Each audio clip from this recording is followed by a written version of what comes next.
하나님 주신 말씀은 이사야 43장 14절로 28절입니다. 이사야 43장 14절로 28절 교독해서 읽도록 하겠습니다. 너희의 구속자여 이스라엘의 거룩한 이 여호와가 말하노라. 너희를 위하여 내가 바벨론의 사람을 보내어 모든 갈대아 사람에게 자기들이 연락하던 배를 타고 도망하여 내려가게 하리라.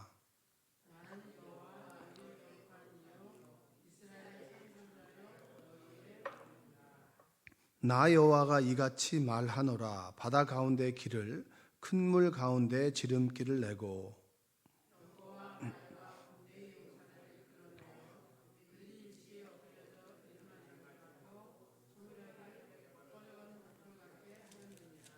너희는 이전 일을 기억하지 말며 옛날 일을 생각하지 말라.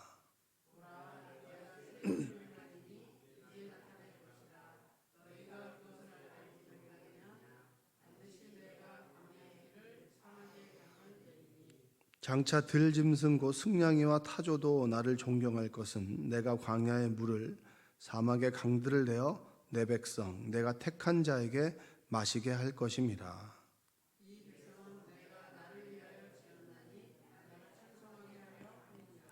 그러나 야곱아 너는 나를 부르지 아니하였고 이스라엘아 너는 나를 괴롭게 여겼으며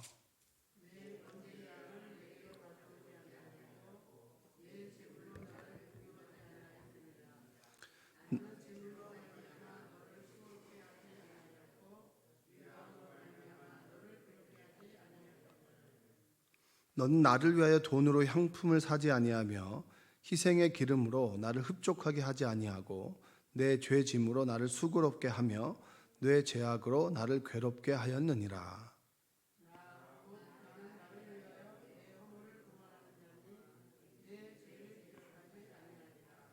너는 나에게 기억이 나게 하라. 우리가 함께 변론하자. 너는 말하여 내가 의로움을 나타내라.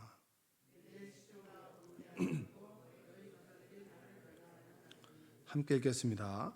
그러므로 내가 성소의 어른들을 욕되게 하며 야곱이 진멸당하도록 내어주며 이스라엘이 비방거리가 되게 하리라. 아멘. 오늘도 하나님의 은혜가 여러분의 삶 가운데 함께 하시기를 주님의 이름으로 축복합니다.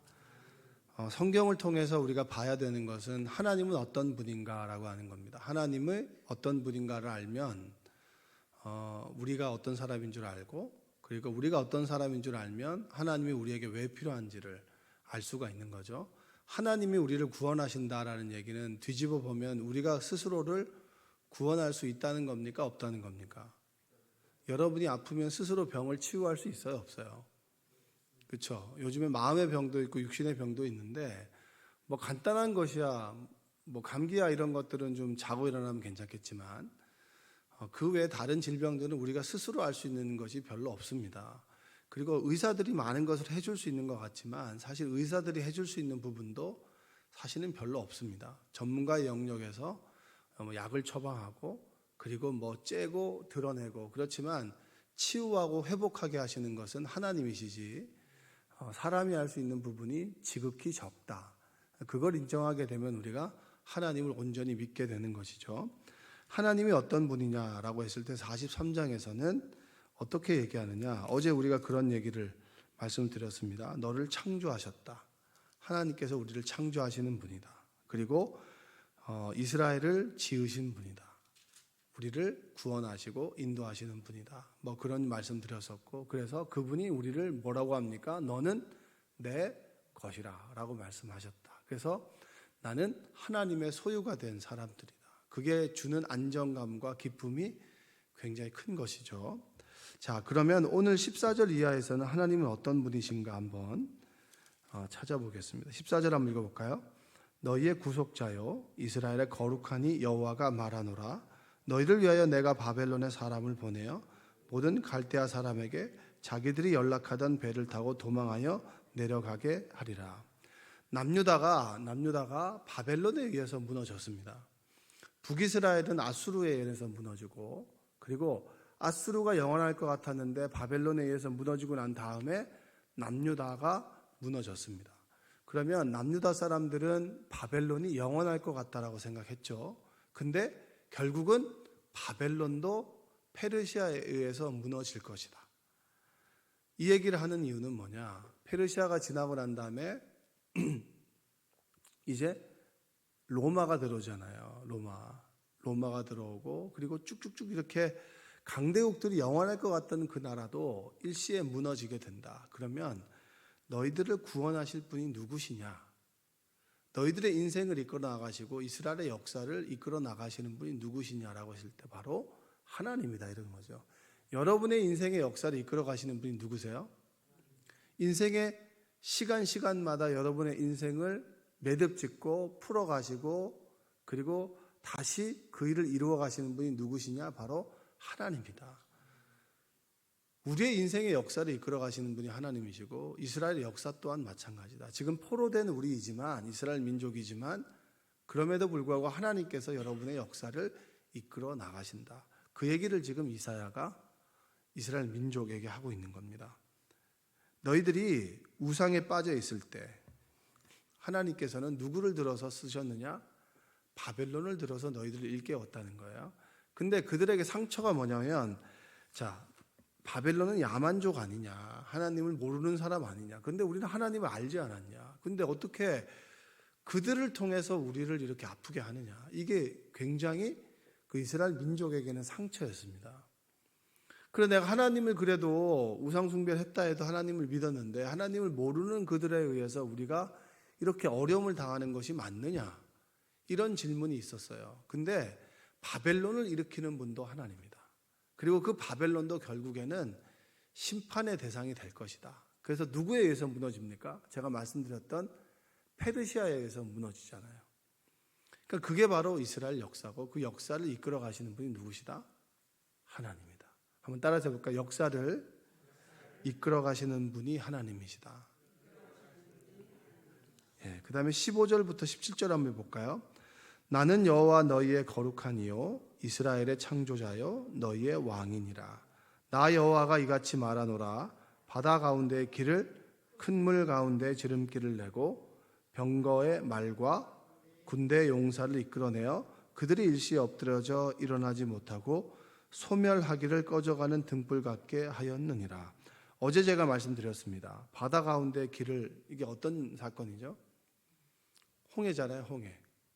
이스라엘 민족의 역사 가운데, 야, 바다 가운데 길을 냈던 사람이 누구야? 모세는 지팡이를 들고 하나님께 선포했지만 그 길을 내시는 분은 하나님이야. 그리고 요단을 건널 때, 가장 물이 많을 때, 요단을 건널 때 큰 물 가운데 지름길을 낸 사람이 누굽니까? 하나님이시죠. 그리고 홍해가 물이 갈라졌을 때 이스라엘 민족이 건너갔을 때는 그 물 기둥의 벽이 서 있었지만 애굽의 군대가 그 홍해 안에 들어갔을 때 그 물을 덮어서 그 주력 부대를 무너뜨린 사람이 누구시죠? 하나님이시죠. 그 얘기를 하는 거예요. 그러니까 너희의 인생에 이해되지 않는 일들이 일어나게 된다. 근데 그 기적을 베푸시는 분이 결코 누구냐는 거예요. 그냥 우연이야? 그게 아니야. 바로 하나님이야. 너희들의 인생의 구비구비마다 너희들의 인생을 이끌어 가시는 하나님이 순간순간마다 기적을 만들어 가신다. 여러분의 인생 가운데 기적이 일어나셨나요? 여러분이 여기 앉아 있는 게 기적이죠. 예? 여러분이 뭐 대단한 사람 아니잖아요. 피곤하고 졸립고 할 것도 많고, 그런데 여기가 나와 있는 게 기적이죠. 제가 여기 와서 설교하는 게 기적이지 뭐가 기적이겠습니까? 보이지 않는 하나님을 믿고 기도하는 게 기적 아니에요? 여러분, 기도하다 이런 생각 들지 않아요? 내가 지금 뭐 하고 있는 건가? 하나님이 계시는 건 맞나? 그 생각이 살짝 스쳐가지만 그래도 하나님이 내 인생 가운데 살아 계신다라고 하는 걸 믿지 않으세요? 그게 기적이죠. 뭐가 기적입니까?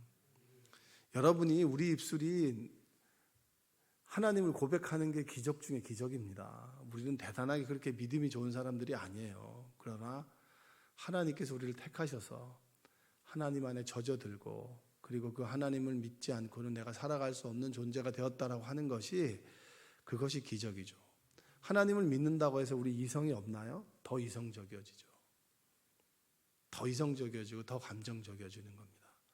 그러나 그 속에서도 하나님을 인정하고, 그리고 순간순간 하나님을 믿고 살아가는 것, 그것이 기적입니다. 18절 한번 읽어볼까요?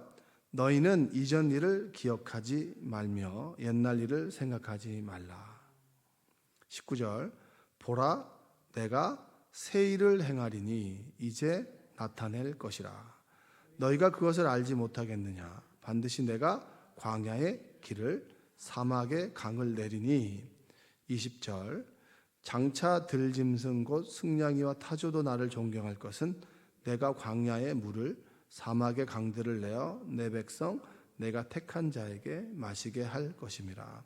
자, 하나님은 어떤 분이시냐? 한번 따라서 새 일을 행하신다. 자, 여러분들에게 한번 물어볼까요? 여러분 과거를 보십니까? 미래를 보십니까? 미래를 보시나요? 근데 대부분 다 과거 얘기하시던데. 예? 어떻게 미래를 보고 과거를 얘기할 수 있어요? 그건 과거를 보는 거지 미래를 보는 건 아니잖아요. 여러분 그 주변에 친한 친구들하고 얘기할 때 내 언제 때 얘기하세요? 내가 10년 후에, 내가 1년 후에 뭐가 될 거야, 그런 얘기하세요. 될 거야, 그건 5분이면 끝나요, 그냥. 보면은 내 남편이 뭐 언제 나한테 이렇게 상처를 줬느니 뭐 그 얘기는 한 수십 년 얘기는 계속 하잖아요. 부부싸움 하면 30년 전 거부터 계속 얘기하는 거 아니에요? 계속 반복해서. 그러니까 우리는 과거를 봅니다. 뭘 본다고요? 과거를 보죠. 여러분 거울 볼 때 거울 보면서 내 미래에 주름이 더 있을 모습을 생각하세요? 아니면 과거에 팽팽했던 모습을 생각하세요? 탱탱했을 때 모습을 생각해서 막 넣고 막 이러는 거 아니에요? 그러니까 사람들은 늘 과거를 돌아봅니다. 내가 이럴 때 그때 그렇게 난 보기만 하면 그렇게 외웠는데 책만 보면은 그렇게 외워지고 단어를 그렇게 많이 알았는데 지금은 단어가 없다. 그 얘기를 하시지 내가 단어를 앞으로 더 많이 외울 것이다 얘기한 사람 아무도 없습니다.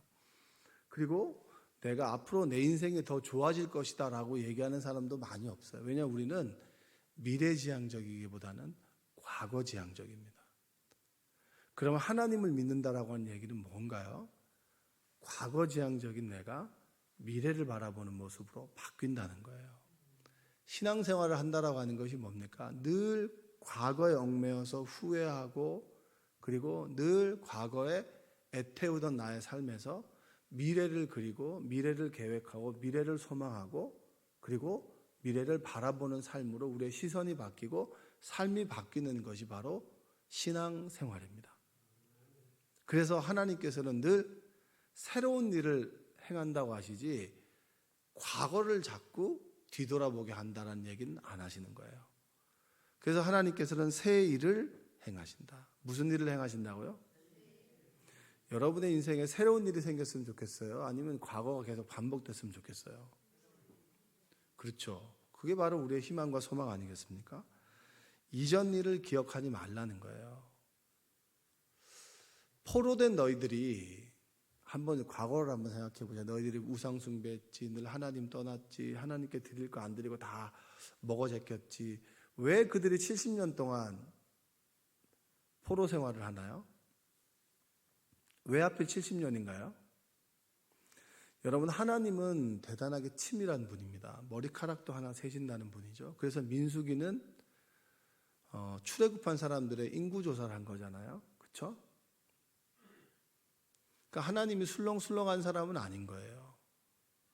그들이 우상 숭배를 했고 안식일을 지키지 않았고 11조를 떼먹었고 그리고 그들이 희년을 떼먹었죠.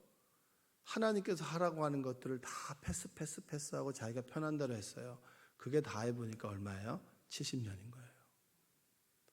그래서 하나님께서는 우리를 겪게 하시죠. 겪게 하심으로 돌아보게 하십니다. 그러나 그 일을 돌아보지 말라는 거예요. 이제 너희들의 포로 생활이 됐으니 과거를 돌아보기보다는 이제는 미래를 계획하며 오늘을 열심히 살라는 거예요. 할렐루야. 여러분들은 호흡이 멈추면은 천국에 갈 것이라고 하는 믿음을 가지고 계세요? 아멘이에요? 아멘 아니에요? 이건 무조건 아멘을 하셔야지. 긴가 아닌가 이러면 골치 아픈 거예요 지금. 네? 우리의 인생을 성경에서는 그렇게 멋있게 얘기하지 않습니다. 호흡이 붙어 있으면 인생이 살아있는 거고, 코 속에 호흡이 멈추면 가는 거예요. 철학적이지도 않아요. 그냥 코 속에 호흡이 있단 말이죠. 그러면 내가 죽어서 천국에 간다. 천국은 뭡니까? 하나님의 통치. 뭐라고요? 하나님의 통치. 공간의 개념이 아닌 거예요. 지금 여기서 하나님의 말씀을 따라 살아가고 하나님의 인도하심을 따라가고 새 일을 행하시는 하나님을 믿고 고백하며 그 삶을 따라간다면 하나님의 나라에 우리는 있다 없다? 있는 거죠. 근데 물리적인 하나님의 나라도 오시겠죠. 그렇죠? 그 물리적인 하나님의 나라가 재림할 때 다시 온단 말이에요. 근데 우리가 예수 그리스도를 믿고 하나님의 자녀가 되었을 때 우리는 하나님의 집으로 다시 돌아간다. 그래서 천국을 간다라고 얘기를 합니다. 그러면 그 천국을 간다라고 믿는 사람은 오늘을 어떻게 사는 사람들이에요? 새롭게 하나님께서 내 인생을 만들어 가시는 하루하루를 믿고 살아가는 사람들이지 과거를 보는 사람들은 아니라는 거예요. 광야 생활을 할 때 쓴물을 만나고 힘든 걸 만났을 때 내가 애굽으로 돌아갔으면 거기서는 고기를 좀 먹을 수 있었을 텐데 내가 애굽에 있었을 텐데 왜 여기 광야로 돌아왔느냐? 그 얘기 아니에요. 광야 생활은 끊임없는 후회와 불평과 불만이에요. 과거로 돌아가자. 근데 모세를 비롯한 하나님은 끊임없이 뭐죠? 애굽을 얘기를 하나요? 가나안을 얘기를 하나요? 가나안을 얘기를 하는 거예요. 하나님께서 아브라함에게 약속하셨던 그 약속한 땅으로 가라는 거예요. 새 일을 행하시는 하나님을 믿고 그 일을 행하는 하나님을 의지하며 살아가라. 그것이 바로 신앙생활입니다. 천국에 간다라고 하는 소망이 오늘의 삶을 새롭게 살아가는 거죠. 내가 천국에 간다라고 하는 것이 미래에 다가올 천국이 오늘 하루를 열심히 살아가는데 그 열심히 살아가는 것이 과거지향적이 아니라 미래지향적인 거예요. 여러분들은 나이가 들어가는 것이 기쁘신가요? 천국 가고 싶다면서 나이 드는 건 싫다고 하는 건 말도 안 되는 얘기 아니에요? 전 천국 가고 싶어요. 지금 저는 죽음이 두렵지 않아요. 전 천국 가고 싶어 이래놓고 늙는 걸 엄청 싫어해요. 또 보면은 그거는 말도 안 되는 얘기, 말도 안 되는 얘기.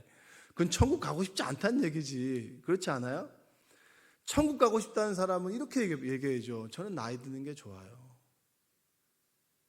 내 얼굴에 주름이 드는 게 좋고 그리고 한 살 한 살 먹는 것이 더 좋습니다. 왜냐?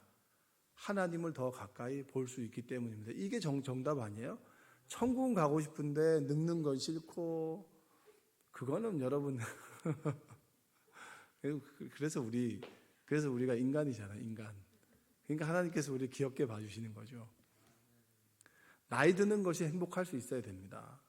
한 살 한 살 내 얼굴에는 주름이 들지만 조금 더 하나님을 크게 알아가고 더 깊게 알아가고 인생에 대해서 좀 겸허하게 생각해보고 그리고 주름이 들어가는 것만큼 하나님과의 추억도 좀 더 쌓이게 되고 그래 하나님 나라 가야지 그리고 하나님 나라에서 내가 보고 싶은 사람들 봐야지라고 하는 소망을 우리가 갖게 되는 거 아니겠습니까? 그 소망을 가지고 있는 사람들은 오늘을 살아갈 때 과거를 보지 않는다는 거죠. 내가 사실 과거에 이런 실수를 했지만 그럼에도 불구하고 지금 나를 현재를 살아가게 하시는 하나님을 믿고 살아간다면 나의 미래는 더 밝을 것이다. 그것을 소망하며 살아가는 것. 새 일을 행하시는 하나님. 내 인생이 지금은 힘들고 어렵고 고난 가운데 있지만 우리 인생은 늘 고난이 아니라 고난을 넘어선 희망과 소망이 있는 삶으로 가게 될 것이다라는 희망을 가지고 살아가는 것. 그 사람들이 할 수 있는 최선이 뭡니까? 하나님을 찬송하는 거죠. 그게 바로 21절입니다. 한번 읽어볼까요? 이 백성은 내가 나를 위하여 지었나니 나를 찬송하게 하려 함이니라. 자, 너는 찬송하기 위해서 지었으니까 찬송을 해야 돼. 이 얘기가 아니잖아요. 분명히 우리 삶은 과거를 살아갈 수밖에 없고 과거에 파묻혀서 죽을 수밖에 없는데 하나님께서는 계속 내 인생 가운데 새로운 일을 행하시고 새로운 생각을 주시고 그리고 새로운 인생에 대한 기대를 가지고 살아가는 우리. 분명히 내 인생 가운데 이 일이 일어날 수 없는데 이 일이 일어났네. 끊임없이 새 일을 행하시는구나. 새 일을 행하시는구나. 그렇다면 내가 하나님께 드릴 수 있는 고백이 뭐냐? 하나님을 찬송하는 거죠. 주님을 찬송하면서 할렐루야 할렐루야 내 앞길 멀고 험해도 나 주님만 따라가리. 이게 찬송 아니에요? 이게 찬송이잖아요. 하나님 너무 감사합니다. 이게 찬송이잖아요. 정말 진짜 난 답이 없는 인생인데 하나님께서 내 인생을 이끌어 주셨습니다. 얼마나 감사합니까? 매일매일 새로운 일을 행하시는 하나님 앞에서 드릴 수 있는 고백이 뭡니까? 찬송이잖아요. 분명히 내가 행할 수 없는 일이 있죠. 분명히 우리가 살아가다 보면 경제적인 문제가 닥쳐올 때가 있잖아요. 나는 지금 이것밖에 없는데 집주인이 이걸 올려달래 그래. 그럼 답이 없잖아요. 답이 없죠. 어떻게 답이 있습니까? 근데 아무 답이 없으니까 답을 만들어 주시는 하나님께 기도하다 보니까 하나님께서 이상한 길을 만들어 가셔. 그러면 할렐루야 주님을 찬송하면서 그게 찬송이고, 분명히 내가 이 몸이 좋지 않고 그리고 병에 있는데 사람들은 다 우울하게 얘기하지만 하나님께서 그 일을 치유하셨어.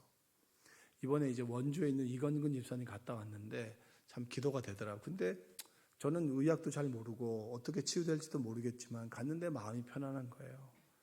편안하고 그 집사님이 또 다른 사람을 구하려다 더 다쳤다는 얘기를 들으니까 더 기도하게 되고, 그러면서 성경을 읽는데 그런 마음이 들었어요. 내가 이전 일을 기억하지 말아라. 의사들은 끊임없이 최악의 상황을 얘기하지만 하나님은 또 새 일을 행할 것이다. 그러면 낫게 해주겠구나. 저는 그걸 믿고 기도하는 거예요. 그 하나님을 기대하면서 기도하는 거고, 기대하면서 하나님을 또 찬송하는 거죠. 우리 주변에 또 여러 가지 어려움이 있는 사람들이 있지 않겠습니까? 그 사람들이 또 홍해를 지나는 그 과정을 겪으면서 하나님을 찬송하고, 그게 바로 우리의 삶이다. 하나님께서는 새 일을 만들어 가신다. 어떤 일을 만들어 가신다고요? 새 일을 만들어 가신다. 새로운 일을 만들어 가신다. 과거를 답습하는 것은 우리이지만 하나님은 그 과거를 넘어서 새로운 우리의 역사를 만들어 가신다. 이전 것은 지나갔으니 보라 무엇이 되었다? 새로운 존재가 되었다. 여러분들이 그러한 존재라고 하는 것을 믿고 선포하고 살아가시는 여러분 되시기를 주님의 이름으로 축원드립니다. 기도하겠습니다. 새 일을 행하시는 하나님 감사합니다. 이전 일을 기억하지 말고 옛날 일을 생각하지 말아라. 하나님께서는 우리에게 말씀하셨습니다. 그러나 우리는 늘 과거를 돌아보고 후회하고 한숨 쉬고 뒤 돌아보는 삶을 살아가고 있는 것은 아닌지 돌아보게 하여 주옵소서. 주님, 죄로 인해 죽을 수밖에 없는 우리를 하나님의 자녀로 삼아 주셨습니다. 하나님의 자녀된 삶이 무엇인가? 날마다 새 일을 행하시는 하나님을 기대하고 그리고 기도하며 기다리는 삶이 아니겠습니까? 그러한 삶 살아갈 수 있도록 우리를 인도하여 주시옵소서. 예수님의 이름으로 기도합니다. 아멘.